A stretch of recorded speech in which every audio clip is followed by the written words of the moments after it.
Wow. What an Wow! amazing way to kick us off. Thank you, Quelle Trevor and Amber. façon de nous lancer en affaires. Là. Merci, Trevor et We're now Amber. going to be moving on to our first Maintenant, panel session. nous allons J'aimerais continuer avec notre inviter première Patrice séance. Gilbert de Je vais Canada demander à Santé de Patrice venir Gilbert. faire une introduction. Merci.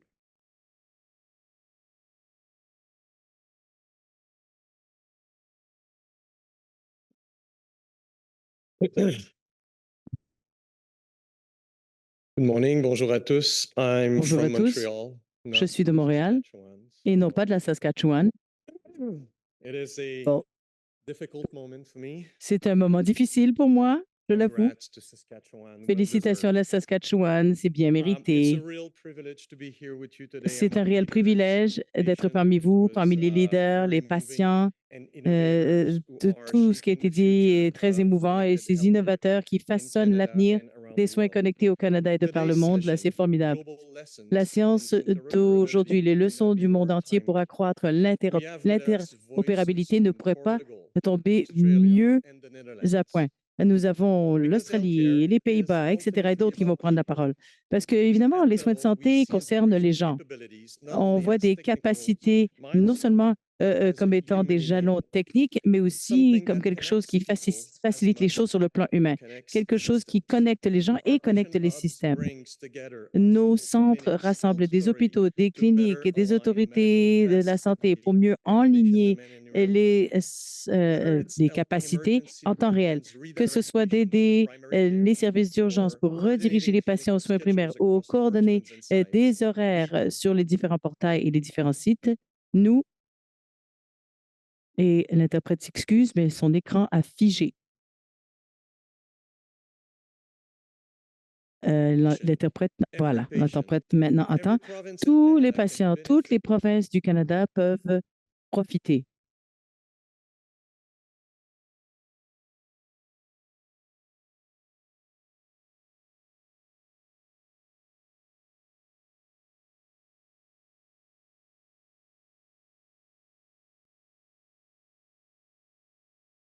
L'interprète s'excuse, mais il semble y avoir des petits problèmes techniques et on n'entend plus le conférencier.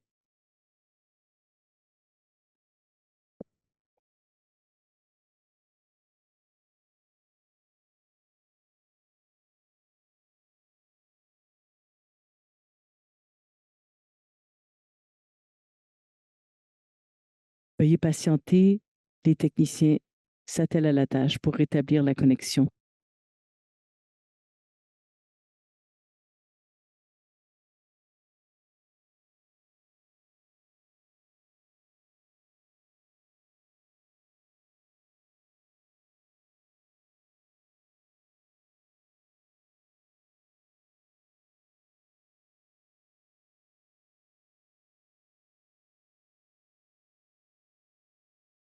Officer at the Ministry of Health Ministre de la Santé Digital Health Policy Coordinator.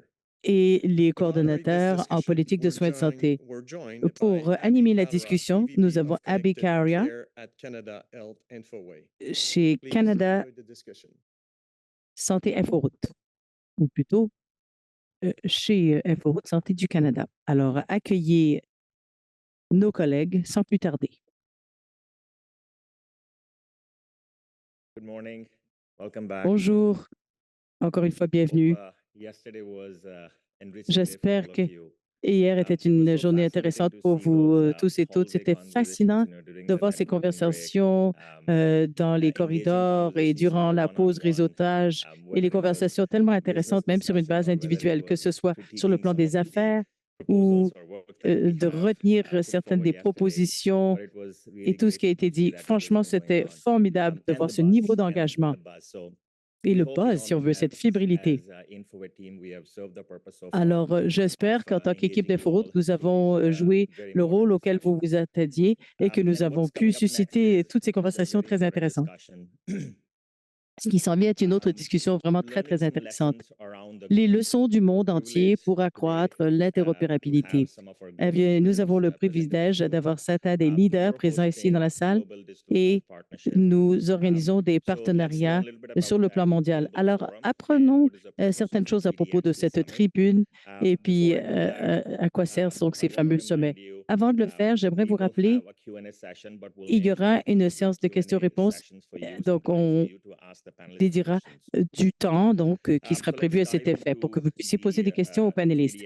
Alors, sans plus tarder, pour vous donner davantage de détails sur le but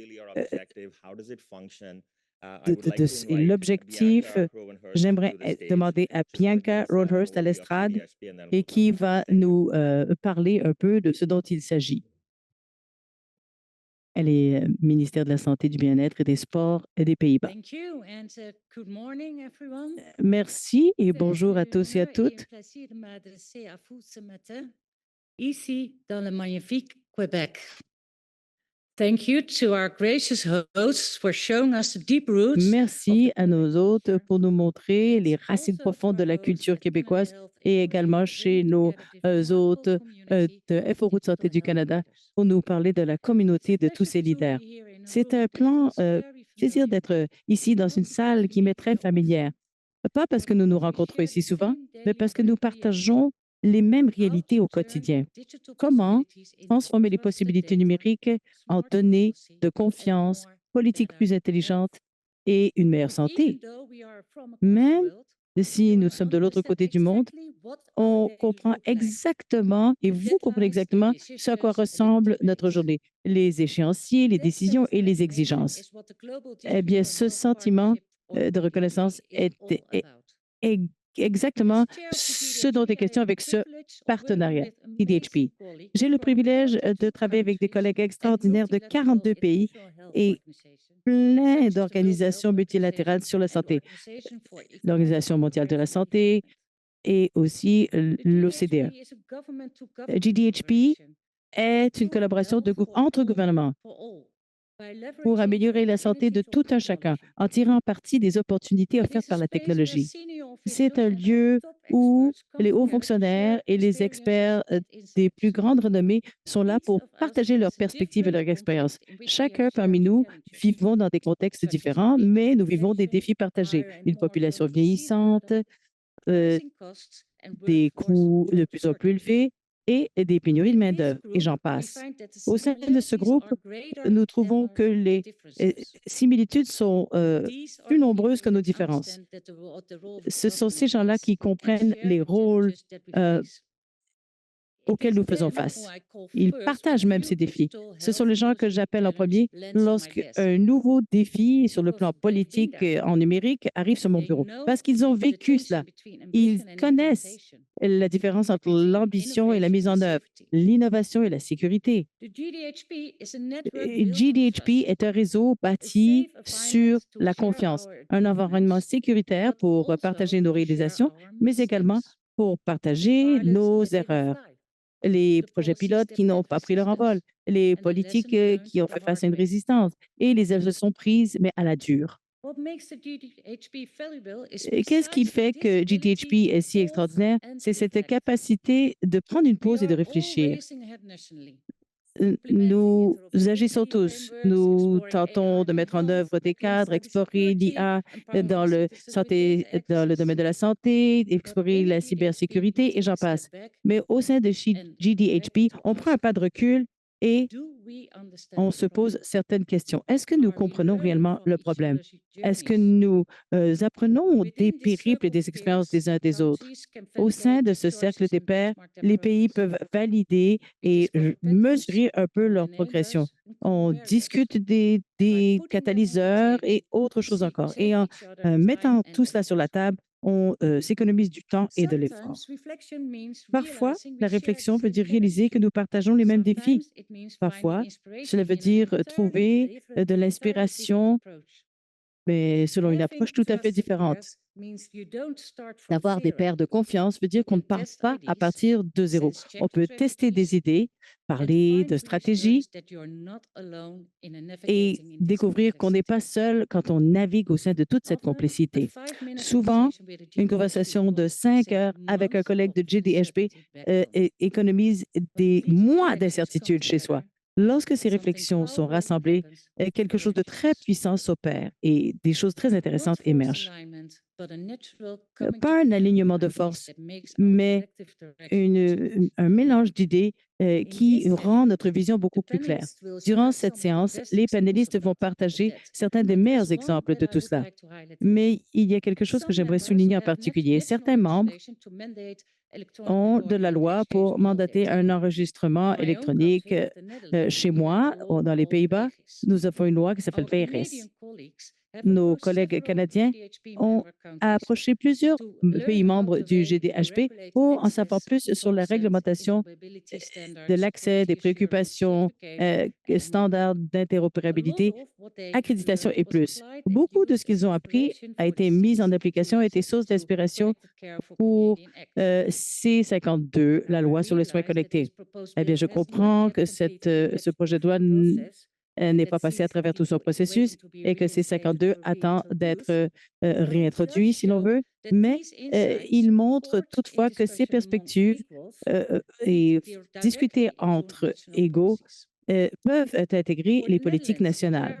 Pour les Pays-Bas, et qui siègent ou qui président le GDHP depuis les 2 dernières années, cela a été tout un honneur et toute une expérience. Nous avons témoigné comment le dialogue entre les gouvernements accélère la compréhension de façon beaucoup plus efficace que toute autre façon de s'y prendre. Et on a vu l'énergie qui émerge lorsque les pays comprennent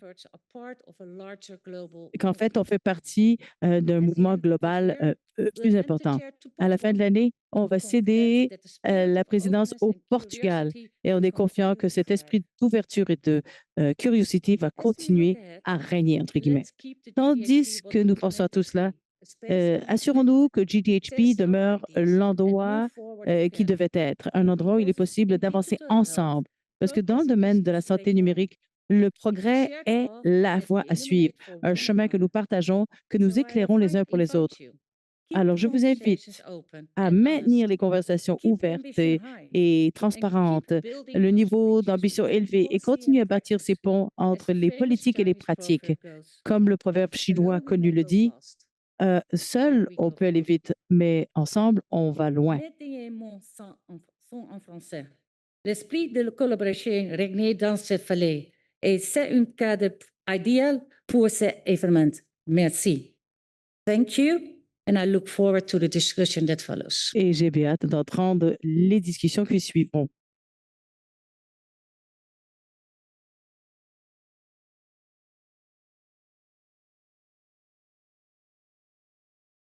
I would now like to invite our panel and I'll do the introductions one more time. Alors, je vais recommencer avec les présentations. Jim Blumberg. Alors, nous avons le ministère de la Santé, du Bien-être et des Sports des Pays-Bas. Bienvenue, Jim.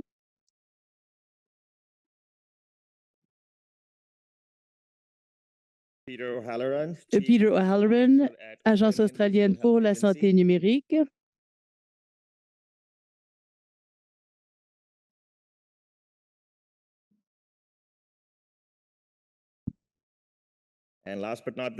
Et dernière mais non la moindre, Katia Pinto, ministère de la Santé du Portugal.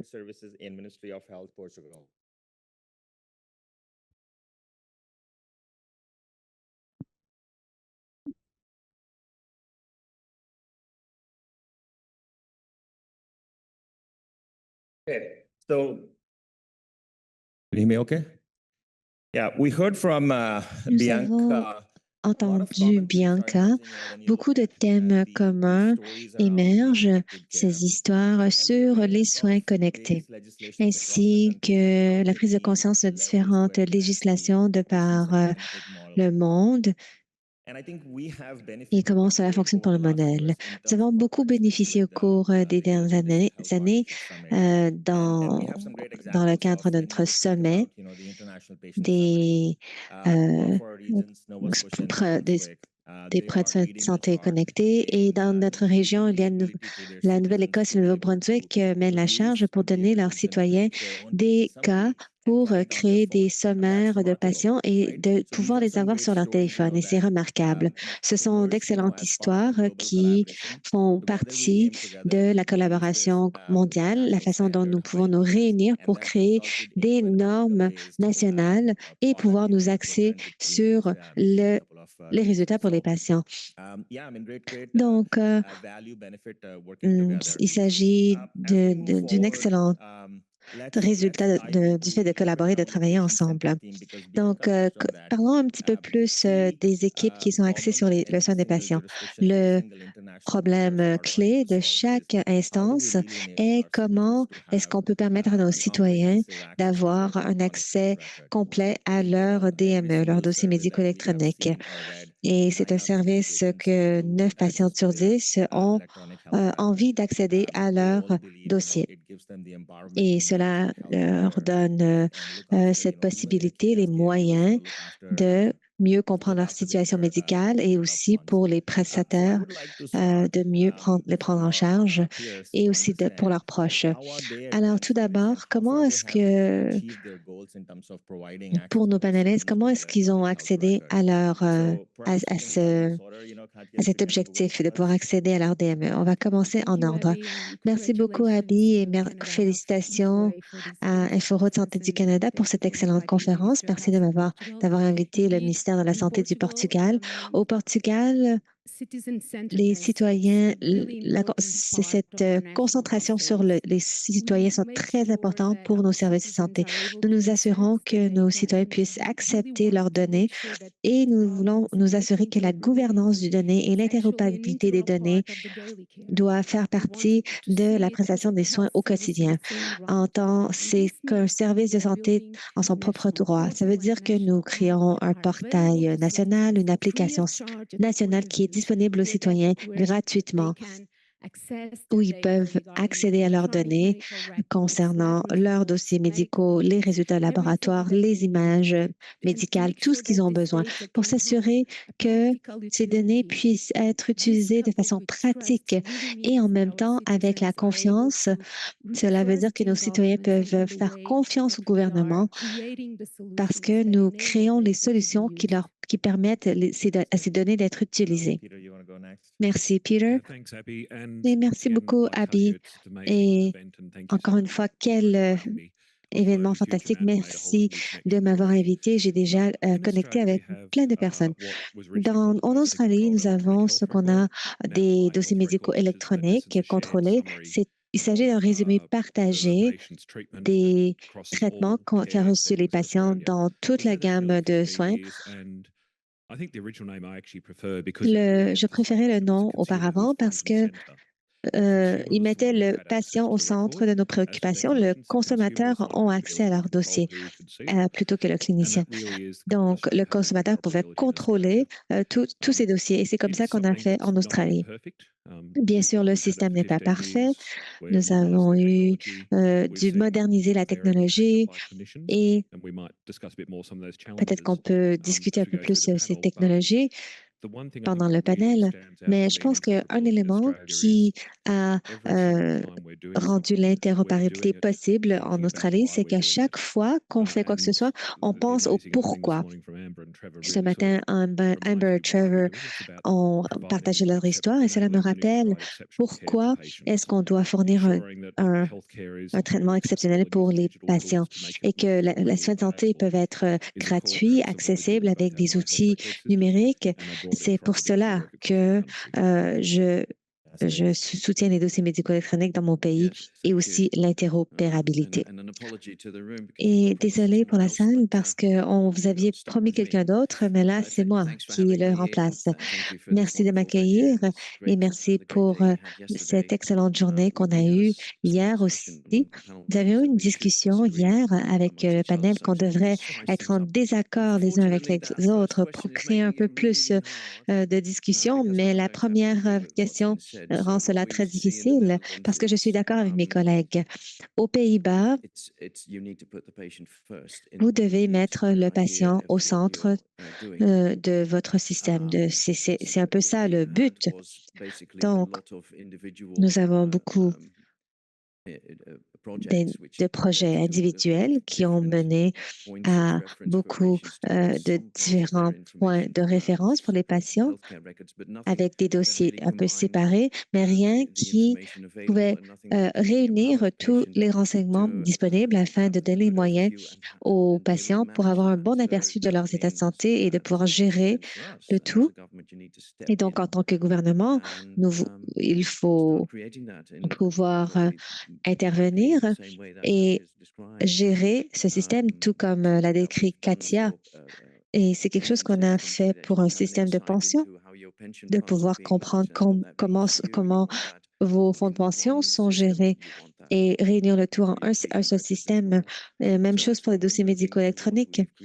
Et on a créé une gamme de politiques et de normes qu'on appelle Medical Me en néerlandais. Med, ça veut dire avec. Me, c'est aussi avec moi. Donc, il s'agit de toute une gamme de politiques qui va créer cette occasion de centraliser les dossiers et de mettre encore une fois les patients au centre de nos préoccupations. Parfait. Nous en avions discuté hier. Il y a 13 différents systèmes au pays. Si vous regardez une feuille de route, les patients sont toujours une priorité première. Donc, j'espère qu'après ce forum, il y aura l'occasion pour certains de ces dirigeants de pouvoir apprendre de vous, de votre pays, et comment cela fonctionne de façon plus détaillée. Mais nous avions parlé d'accès électronique aux données de santé et aussi d'échange d'informations de patients dans tout l'écosystème. La réglementation est toujours en vigueur. Comment est-ce que vous avez pu équilibrer les inquiétudes en matière de protection de la vie privée et aussi l'accès pour que ça ne va pas vous ralentir, mais vous allez aussi répondre aux exigences en matière de confidentialité lorsque vous gérez ces dossiers médicaux personnels. Est-ce que vous pourriez nous donner un exemple concret aussi? Oui, la protection de la vie privée et la confiance est très pertinente lorsqu'on parle d'échange de données. Au Portugal, nous nous assurons d'avoir un haut niveau de confiance envers le gouvernement, tout en étant responsable de l'interopérabilité des données de santé dans le pays, en combinant la responsabilité avec la transparence. Donc, nous permettons aux patients de donner leur consentement et de faire un suivi dans l'utilisation de leurs données. Les patients peuvent voir qui ont accédé à leurs données, quand et pourquoi. Et en même temps, nous garantissons un haut niveau de protection de leurs données personnelles dans nos systèmes pour que les citoyens puissent comprendre que la protection de la vie privée et l'innovation peuvent coexister.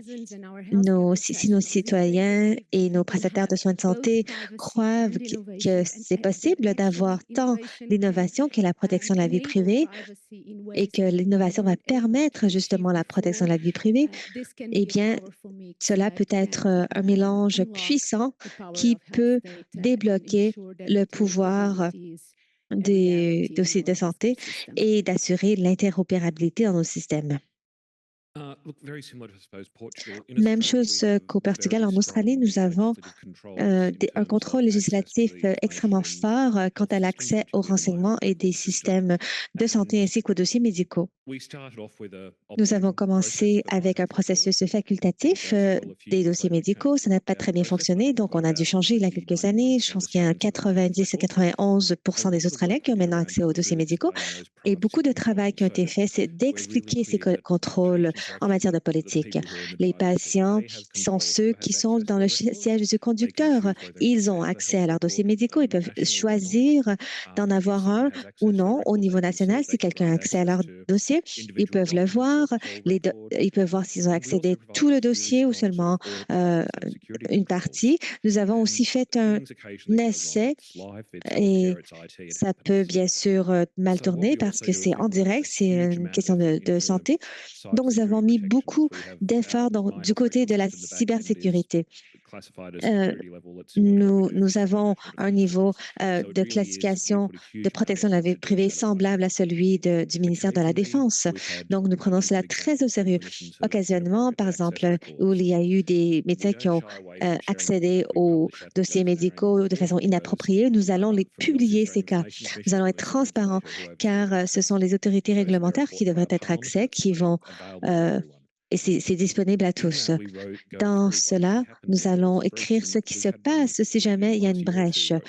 Ça s'est produit il y a une année ou deux où un consommateur a dit que le clinicien avait accès à leur dossier alors qu'il n'avait pas accès à alors qu'il ne traitait pas ce patient.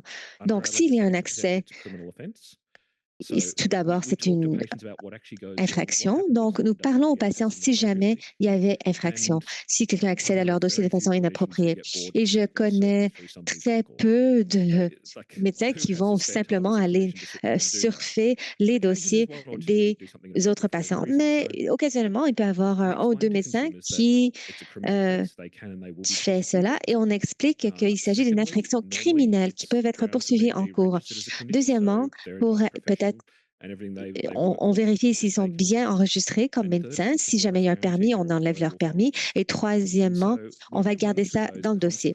Donc, lorsque on partage ces conséquences avec le consommateur, ils comprennent cela très au sérieux et avoir cette confiance, avoir cet engagement communautaire, de dire c'est comme ça qu'on fait. Nous croyons fermement dans le fait qu'il faut protéger vos données personnelles.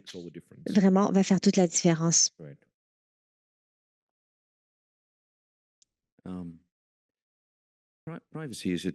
La protection de la vie privée est une épée à double tranchant. D'une part, vous avez besoin de sécuriser les renseignements. Vous avez besoin de concevoir la protection de la vie privée dans vos politiques elles-mêmes. Il faut qu'elle soit intégrée au système. Donc, vous devez commencer à bâtir cela à l'intérieur de votre vision en amont. Vous avez besoin de cadre fort. Bien sûr, nous avons le GDPR, nous avons la sécurité des réseaux, nous avons d'autres lignes directrices, d'autres règlements. Nous avons aussi les lignes directrices des entités résilientes de l'Europe et ainsi de suite. Donc, nous avons bon nombre de ces lignes directrices, de ces documents. Donc, vous avez besoin d'intégrer la cybersécurité. Vous avez aussi besoin d'éduquer tous ceux qui travaillent avec les données parce que les problèmes de brèche de données ne sont pas généralement des erreurs techniques, mais plutôt dans la façon dont les gens utilisent ces données et les erreurs humaines qui sont commises. Il y a quelques semaines, il y a eu des personnes aux Pays-Bas qui ont été remerciées car ils ont regardé les données médicaux des patients qu'ils ne devraient pas. Donc, nous passons d'un dossier papier que vous mettez dans un cabinet où tout doit être écrit à un système où on peut s'assurer de cibler, de choisir qui peut accéder à l'information de façon très précise. Et donc, c'est ce que nous voulons. Nous voulons que les données puissent suivre le patient. Il s'agit ici d'un changement de paradigme. Cela veut dire que vous devez vous concentrer sur la façon dont seuls ceux qui devraient avoir accès ont accès. Donc, c'est un système de lourdes conséquences et de haute confiance. Plus vous parlez de protection de la vie privée, plus les gens doutent. Ça, pour revenir à Monty Python, donc c'est l'autre côté de l'épée. Ils ont fait un sketch que John Lee, qui était un pilote devant l'avion, et là, il dit, « Mesdames et messieurs, il n'y a pas besoin de vous inquiéter. » Et là, il dit rien, il attend quelques minutes et dit, « Les ailes de l'avion ne sont pas en feu. Imaginez ce que vous faites si vous êtes dans un avion. Donc, il faut créer une atmosphère de sécurité, de confiance, mais plus vous discutez de cette question, plus les gens doutent et ont peur. Donc, la confiance, c'est un sentiment. Ce n'est pas seulement une question de donner le contrôle aux gens, parce que si vous mettez un bouton d'urgence dans chaque siège pour que vous puissiez tout arrêter, je ne me sentirai pas en sécurité. Moi, je me sens en sécurité si je sais que le pilote est bien formé, que l'avion est bien entretenu et que si tout le monde fait ça, eh bien, je ne veux pas réfléchir à chaque seconde à la sécurité. Donc, la confiance va créer cette sécurité. Et vous devez le faire sans que ce soit quelque chose qui prend le dessus. J'espère que c'est logique. Oui, c'est entièrement logique. Vous avez bien fait rire la salle aussi. Donc, le consentement et la protection de la vie privée par conception, par design, c'est vraiment ça. Souvent, le consentement n'est pas dans le système et c'est une réflexion qu'on a après. Nous avons la législation, nous avons les lois en matière de protection de la vie privée, mais ils ne sont pas dans le système. Donc, par conception proactive, c'est très important pour notre travail. Donc, maintenant, parlons de pratique. Je sais qu'au cours des 2-3 années précédentes, en travaillant avec vous, vous avez tous 5 ou 10 ans de feuille de route pour les soins connectés dans vos juridictions. Qu'est-ce qui est le levier le plus important, selon vous, pour faire progresser cette transformation en matière de soins connectés? Ça peut être des politiques, un financement, gestion du changement. Partagez vos réflexions, s'il vous plaît. Pour nous, bon, regardons si on peut être en désaccord pour cette question. Pour nous, au Portugal, le plus grand levier est la création d'une agence nationale de santé numérique qui a été créée il y a 15 ans pour assurer une gouvernance centrale, mais la propriété partagée de notre écosystème de renseignements médicaux. Donc, nous avons créé cette agence qui devait prendre en charge la gouvernance, le développement, le déploiement de la stratégie, avoir une stratégie bien définie pour l'écosystème des renseignements médicaux. C'était vraiment le point clé de notre stratégie sur l'interopérabilité. Bien entendu, la numérisation a été nécessaire parce que nos systèmes étaient anciens, mais la centralisation, l'établissement d'une bonne gouvernance au niveau central était une pierre angulaire de notre stratégie. Et à l'intérieur de cela, il y a aussi la culture de confiance. Il faut s'assurer que nos citoyens puissent nous faire confiance pour protéger leurs données. Et il s'agit d'un processus et non pas d'un projet. C'est un processus de bonne gouvernance et de santé des données. Donc, il faut s'assurer que nous puissions il faut être aussi doué dans le déploiement que la réglementation. Donc, une réponse différente de l'Australie. J'aime beaucoup ce que le Portugal a fait, mais on a fait quelque chose de différent en Australie. Le plus grand changement pour nous, c'était la réglementation ou la législation. Donc, j'ai parlé de mes dossiers médicaux électroniques pendant 15 ans. Plus tôt cette année, nous avons passé une loi et cette loi va obliger les cliniciens de partager les renseignements avec les consommateurs par l'entremise du système My Health Records, sauf si le consommateur dit non, ne le fait pas, ou s'il y a une raison clinique très forte pour ne pas faire cela. Nous pouvons partager quelques exemples. Initialement, c'était appliqué à la radiologie ou la technologie, et ensuite, ça a été mis en œuvre dans tout le système.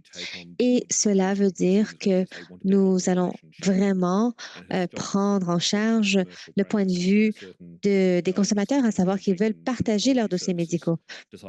Mais il y a certains départements qui pensaient que ce n'était pas dans leur meilleur intérêt de partager les dossiers médicaux tels que la radiologie. Donc, nous avons vu cela, une grande de participation.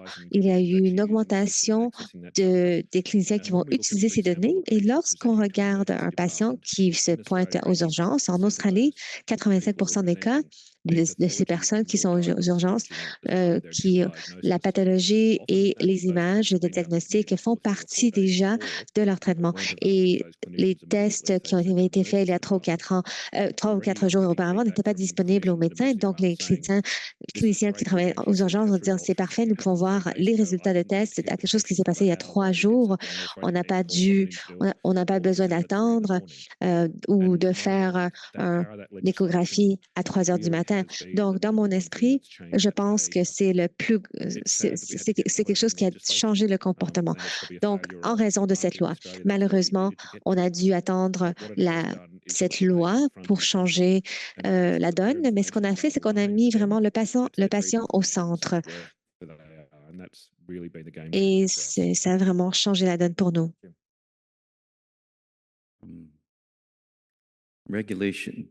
La réglementation, les lois sont toujours la dernière option, telle que vous l'avez mentionné, Peter. Encore une fois, nous sommes en accord. J'allais presque m'excuser, mais c'est enregistré, donc je ne vais pas le faire.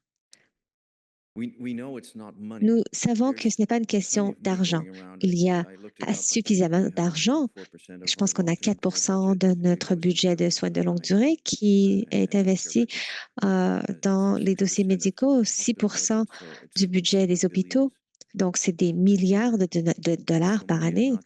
Donc, le financement, ce n'est pas la réponse.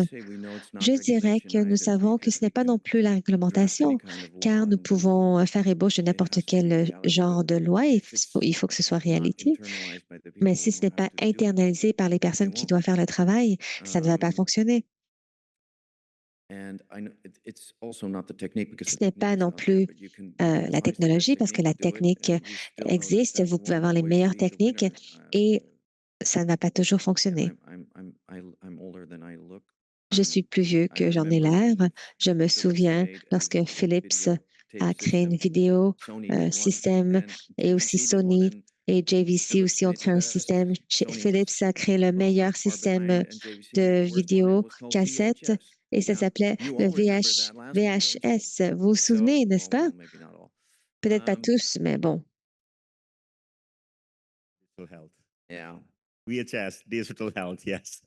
Santé numérique. Donc, je reviens à la question. Quelle est la réponse?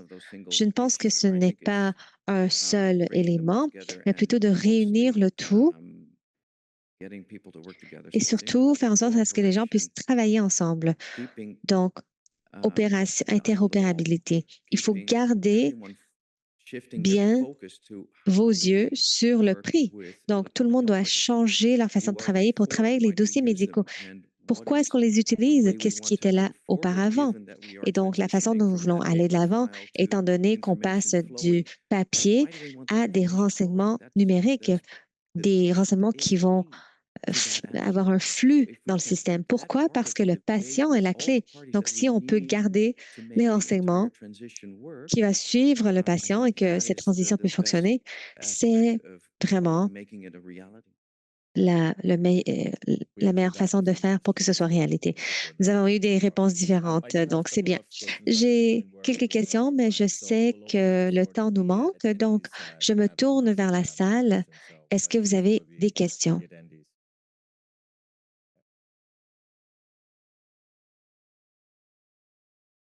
Cette question est pour Peter, mais c'est parce que je ne connais pas les populations marginalisées d'une partie des Pays-Bas.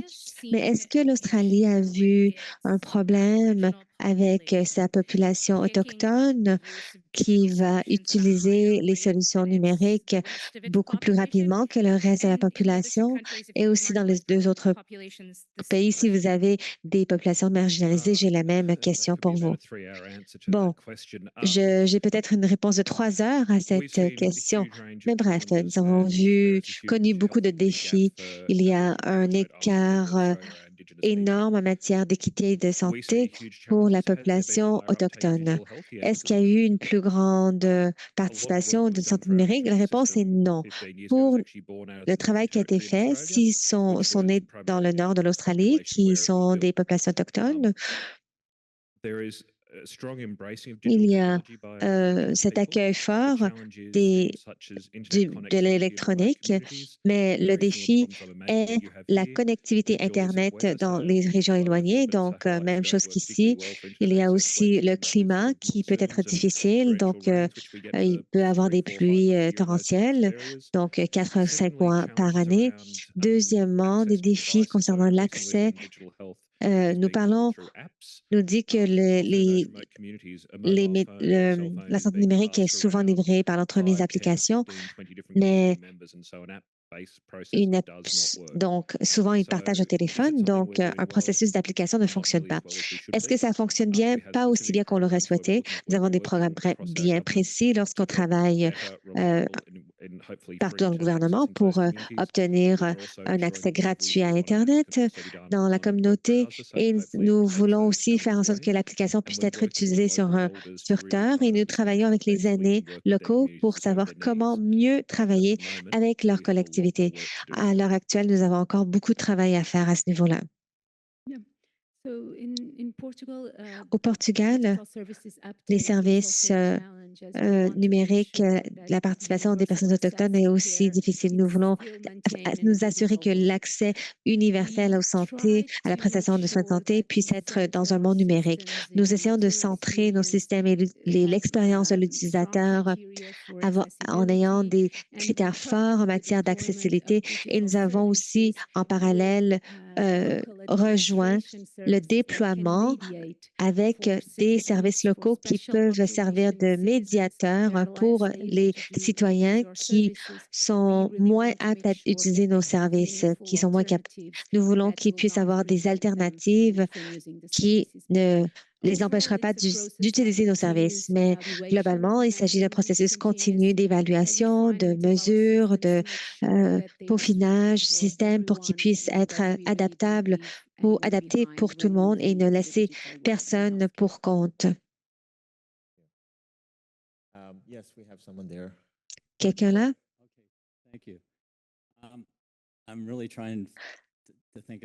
J'essaie de réfléchir quelque chose pour commencer une chicane là-bas. Donc, l'intelligence artificielle. Quel impact a l'IA sur vos environnements? Est-ce que cela va aider ou nuire à l'interopérabilité? Je pense que l'impact pourrait être énorme et on pense que oui, c'est une possibilité. La question est comment créer cet impact sans les inconvénients qui sont bel et bien présents. On peut voir que les LLM peuvent faire en sorte à ce qu'un robot est comme un médecin. Est-ce que ça veut dire que votre chien va être comme un être humain? Non, même si on a l'impression que oui. Mais encore une fois, l'IA peut probablement faire un meilleur travail d'évaluation pour les images médicales, par exemple.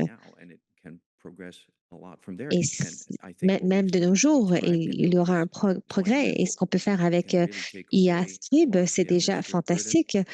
Et ça va réduire le fardeau administratif et aussi admettre que les êtres humains ne sont pas aussi doués qu'on le pense et peuvent aider à traduire aussi les textes médicaux en langage un peu plus facile pour le patient à comprendre. Donc, ce qui est aussi une nécessité.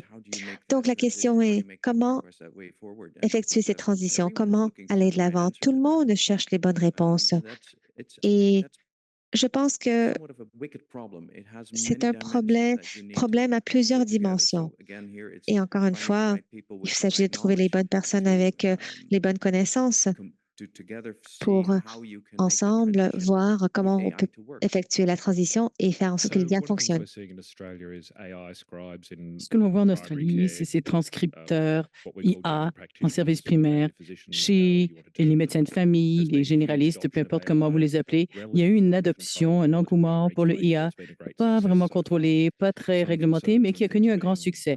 Il y a certaines préoccupations qui sont en train de faire l'objet de corrections au moment où on se parle. Ce sur quoi on se penche en Australie, c'est comment de s'assurer que ces modèles de langage puissent fonctionner, mais de façon sécuritaire. Un des aspects clés sur lesquels nous nous concentrons, comment normaliser les données afin de s'assurer qu'on ne se trouve pas avec des situations garbage in, garbage out. Hein? C'est ce qu'on avait avec tous les autres systèmes que nous avons numérisés par le passé. Alors, nous, on y va de façon acharnée pour adopter de la terminologie standardisée, nomenclature et des normes mondiales pour s'assurer que les données soient de grande qualité, afin que ce qui intègre ces modèles de langage soit sûr et fiable et que les usagers finaux, en Australie, on veut toujours qu'il y ait quand même le côté humain et puis on n'a pas vu ça avec l'adoption de l'IA. Alors, c'est quelque chose qu'il va falloir surveiller. Si je peux me permettre de vous parler de la perspective Union européenne. On a réglementé l'IA, les appareils médicaux, etc. Et notre perspective actuelle est en train de faire la même chose avec la réglementation et la mise en œuvre. Comme Peter le disait, on n'y est pas encore. On n'a pas atteint notre plein potentiel en ce qui concerne l'usage de l'IA en soins de santé, mais je pense que le parcours qui est devant nous en est un qui le permettra. Nous voulons nous assurer de déployer l'intelligence artificielle de façon responsable. Oui, allez-y. Merci. Bon, je sais qu'il ne nous reste pas beaucoup de temps. Lee Burry, province du Nouveau-Brunswick. Bon, pour moi, justement, de ce point de vue, la province du Nouveau-Brunswick, et si on regarde nos provinces et les territoires à travers le Canada, les questions de confidentialité sont vraiment réglementées province par province. Si j'ai bien compris, vous, la réglementation se fait beaucoup sur le plan national. Pourriez-vous brièvement me dire, lorsque vous regardez vos différents districts, vos provinces, vos États, comment la conversation a évolué au fil des ans? Parce que si on se penche sur ce qui se passe au Canada, la question de la vie privée, il y en a plusieurs parmi nous qui parions à l'accès des dossiers médicaux pour les mineurs, par exemple. Qui devrait avoir accès à quoi et dans quelle mesure les parents doivent être impliqués, etc. Je suis curieux de savoir si vous avez déjà eu ce type de conversation au fil des ans et comment vous passez à travers ces conversations sur le plan national avec vos partenaires provinciaux de district, etc., étatiques. Très bien. Alors oui, aux Pays-Bas, nous avons un système national qui est basé sur un système européen, en fait. Alors peut-être que nous pourrions y réfléchir de la perspective européenne. Il y a 27 États qui sont quand même très différents les uns des autres. Donc, c'est quelque chose que l'on voit. Alors que dans les pays davantage nordiques, c'est très normal pour le gouvernement d'être très impliqué dans les soins de santé et d'avoir un système qui soit contrôlé par le gouvernement et où les DME sont aussi contrôlés par le gouvernement. Ensuite, vous tournez vers le Pays-Bas. Notre population, ils hurleraient s'ils entendaient dire que le gouvernement avait quoi que ce soit à voir avec leurs dossiers médicaux ou même tout ce qui est leurs informations bancaires. Donc, de ce point de vue-là, nous sommes très différents. Et il faut naviguer à travers cette réalité. Comment nous assurer de bâtir à partir de la confiance qui existe déjà? On peut avoir des politiques et les mettre en œuvre. Du point de vue gouvernemental, savoir que les gens ne veulent pas que nous prenions les rênes. Il faut en tenir compte. Et voilà pourquoi c'est important pour nous d'avoir cette collaboration, cette coopération avec tous les partenaires impliqués. L'Australie, comme le Canada, est une fédération. Anciennement, j'étais chef des informations des territoires pour la santé, responsable des lois, dont nous étions également responsables sur le plan territorial des dossiers médicaux. Et nous avions une loi de 1997 qui datait, autrement dit. Et il y a des défis où il y a des conflits sur le plan de la réglementation. Ça, c'est sur des lois, de la législation plutôt. Et il va falloir harmoniser tout cela. Mais on l'a déjà fait une ou deux fois. Ça prend 20 ans, n'est-ce pas, pour réaliser ce genre de choses. Certains des défis les plus importants en termes de différences de législation, à quel moment donné dans le temps est-ce que les dossiers des enfants ne sont plus à partager avec les parents à moins que l'enfant ait donné son consentement? Parfois, c'est 14 ans. Tout ce qui a à voir avec les grossesses ou maladies transmises sexuellement. Et puis, à un moment donné, l'enfant est suffisamment mature pour prendre ses propres décisions, mais s'assurer que les parents aient quand même accès jusqu'à ce stade. Il y en a qui disent 16 ou 18 ans, dépendant des provinces ou autres juridictions. Donc, les consommateurs des soins de santé à travers l'Australie ne sont pas tous d'accord. Et j'ai participé à plusieurs ateliers pour discuter de ces choses. Mais de passer à cette loi, c'est là qu'on doit se rendre en Australie. Et c'est ce vers quoi nous avançons. Mais bon, c'est tout un périple. Le Portugal est un tout petit pays. Alors, je pourrais vous parler de l'expérience de l'Union européenne avec la question de la loi sur la protection. Nous sommes donc en mesure de se mettre d'accord sur cette question de loi sur la protection des données personnelles. Pendant des années, il y avait des principes et tous les pays de l'Union européenne devaient protéger les données. À travers le temps, même si les principes étaient définis, nous n'étions pas d'accord sur comment il était possible de partager nos données entre les différents pays, toujours entre les pays européens. Alors, la réponse pour surmonter tout cela, la création d'une réglementation, d'un autre espace de réglementation. À l'intérieur de cet espace de réglementation, les différents pays, sur le plan de l'Union européenne, se sont mis d'accord sur des bases de règles et des principes qu'ils respecteraient pour ce qui est des partages de données entre les différents pays. Alors, il y a quand même une certaine marge. Les autorités nationales peuvent décider comment elles veulent mettre en œuvre ces principes. Est-ce qu'on choisit un modèle opt-in, opt-out, donc participer ou se retirer? Quelles règles s'appliquent pour communiquer entre les pays? Et on a pu se mettre d'accord sur une espèce de cadre de base qui nous permet de partager les données entre les pays. À l'heure actuelle, je peux vous donner l'exemple du Portugal. Nous sommes connectés avec 15 autres pays de l'Union européenne et on échange les données, les ordonnances, les DME. C'est un travail en constante évolution. Quand on commence à partager les données entre les différentes juridictions, les différents pays, différents défis, donc refont surface avec différents types de données, des données sur la génétique, des données plus sensibles, et j'en passe.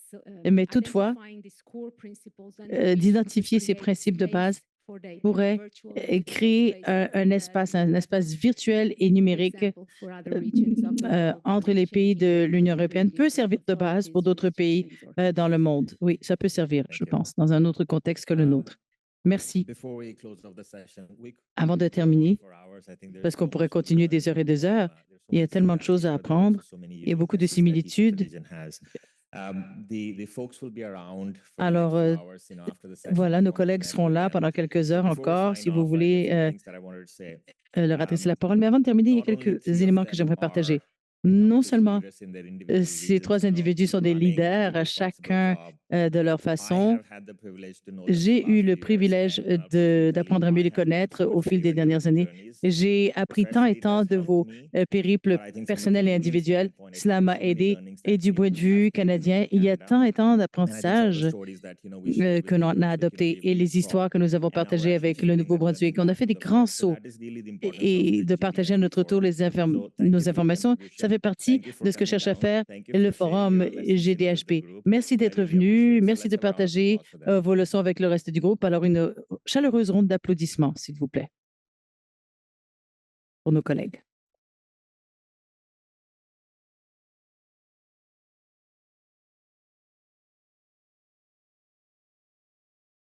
So Alors, maintenant, nous allons passer aux séances parallèles qui offrent des perspectives différentes sur la propulsion du progrès. Comme hier, nous allons offrir des services d'interprétation simultanée. Ensuite, nous reviendrons plus tard à 12h05 dans la salle habituelle avec d'autres séances parallèles et une pause réseautage cet après-midi. Profitez de la séance et on se revoit sous peu.